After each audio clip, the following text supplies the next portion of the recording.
প্রধান উপদেষ্টার সঙ্গে বিএনপির ভারপ্রাপ্ত চেয়ারম্যান তারেক রহমানের বৈঠক দেশের রাজনীতির জন্য নতুন দিগন্তের সূচনা করবে, এমন মন্তব্য মির্জা ফখরুল ইসলাম আলমগীরের। কথা প্রসঙ্গে ডিসেম্বরের মধ্যে নির্বাচন না হওয়ার কোনো কারণ দেখেন না বলেও জানিয়েছেন তিনি। চেয়ারপারসনের গুলশানের কার্যালয় ব্রিফিংয়ে অনেক কথার ফাঁকে জানান, টিকমার্ক নিয়ে সংস্কার বা রাজনীতি হয় না। আগামী ডিসেম্বরের মধ্যে ত্রয়োদশ জাতীয় সংসদ নির্বাচনের দাবিতে এখনও অনড় অবস্থানে বিএনপি। পাশাপাশি অন্তর্বর্তী সরকারের কয়েকজন উপদেষ্টার বিরুদ্ধে দলটির পক্ষপাতিত্বের অভিযোগে সব মিলিয়ে রাজনীতির মাঠ সরগরম। এমনকি করিডোর বন্দর ও অন্যান্য ইস্যুতে সরকারের সঙ্গে দেশের প্রধানতম দলটির দূরত্ব যখন স্পষ্ট, তখনই খবর লন্ডনে সফররত প্রধান উপদেষ্টা ডক্টর ইউনূসের সঙ্গে বৈঠক হতে যাচ্ছে তারেক রহমানের। ওনাকে ফর্মালি দাওয়াত করা হয়েছে মিটিংয়ের জন্য। এটা আপনার 13 তারিখে 9টা থেকে 11টা পর্যন্ত লন্ডন টাইমে এই সময়টা দেওয়া হয়েছে আর কি। বিএনপি মহাসচিব এই বৈঠককে নতুন ডাইমেনশন হিসেবে আখ্যা দিলেন।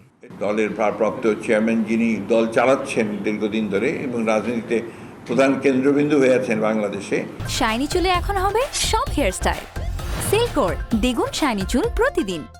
তার সঙ্গে আপনার সাক্ষাৎ হওয়াটা এখন এই সময়ের মধ্যে এটা সবচেয়ে ইম্পর্ট্যান্ট ইভেন্ট। এই সাক্ষাৎকারটা হলে অনেক সমস্যার সমাধান হয়ে যেতে পারে এবং অনেকগুলো সহজ হয়ে যেতে পারে, নতুন ডাইমেনশন সৃষ্টি হতে পারে, সম্ভাবনা অনেক আর কি। অবশ্য এও বলতে ভুললেন না, বিএনপি মনে করে কোনোভাবে নির্বাচন ডিসেম্বরের পরে যাওয়ার সুযোগ নেই। Time is not good for election. রোজা শেষ হবে, ঈদ শেষ হবে, তার কয়েকদিন পরে নির্বাচন, ব্যয় দ্বিগুণ হয়ে যাবে। আমার বিশ্বাস যে আরও আলোচনা হবে, একটা আপনার নির্বাচনের জন্য চূড়ান্ত একটা সিদ্ধান্ত হবে, তখন তো সেটা যাওয়াটাই বাঞ্ছনীয় হবে। সংস্কার প্রসঙ্গে কথা বলতে গিয়ে টিকমার্কের সমালোচনাও করেন মির্জা ফখরুল।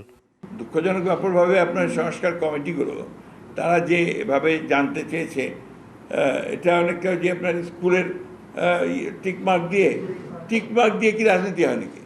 সমালোচনা করলে শত্রু ভাবার সংস্কৃতি থেকে বেরিয়ে যাওয়ার তাগিদ তার। নির্বাচনটা খুব বেশি প্রয়োজন।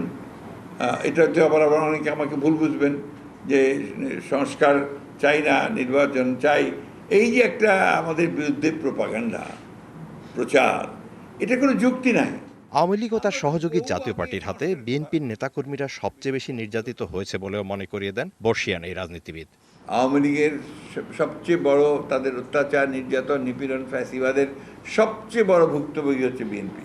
একইভাবে জাতীয় পার্টির কাছেও আমরা 9 বছর এরশাদের আমলে আপনার নির্যাতিত, নিপীড়িত হয়েছি। আর বিপ্লব নয়, জনগণের ভোটের মাধ্যমেই ক্ষমতায় যাওয়ার প্রত্যয় ছিল মির্জা ফখরুলের কথায়। জাতিকে বিভক্ত করবার চেষ্টা করবেন না। একটা বিষয়ে জাতি ইউনাইটেড, যে আমরা গণতন্ত্র চাই। Mizan Ahmed, DBC news, Dhaka.